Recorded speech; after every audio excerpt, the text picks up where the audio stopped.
sounds like we're literally building site. up to the announcement that you and Simone are a double trans couple. I think that'll Yeah. make a hell of a media cycle. Well, we did make an announcement about Maybe that. We get you a are a grant. trans couple. Oh, We that's should make right. it publicly. I mean, we are trans in that you are trans if you are in the what's the word, gender queer group.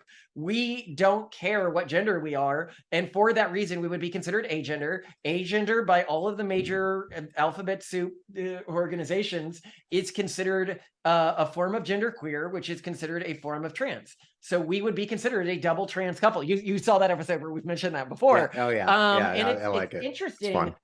in that our denial that our gender matters, and for that reason we would never like gender convert or anything like that. The very fact that we like deny that any of this matters makes us trans, because they need their ideology to be as all-encompassing as possible.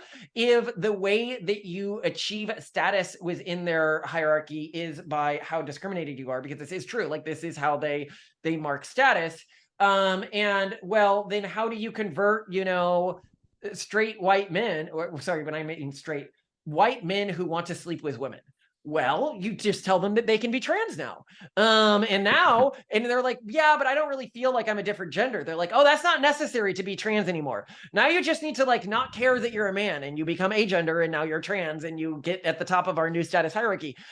So there's utility in a lot of these ideas. And in the way that they have twisted away from like what I believe in, which is protecting people who are born, the same sex attracted, who are born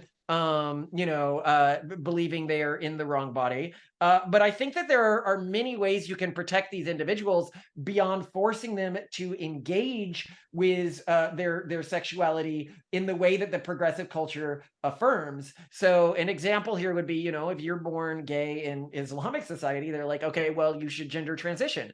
If you're born gay in Catholic society, 40%, as we say this, of the Catholic priesthood is same-sex attracted. They're like, look, you don't get to sleep with whoever you want to, but consolation prize, you get to be part of our ruling caste. Ethically sourced eunuchs, we call it.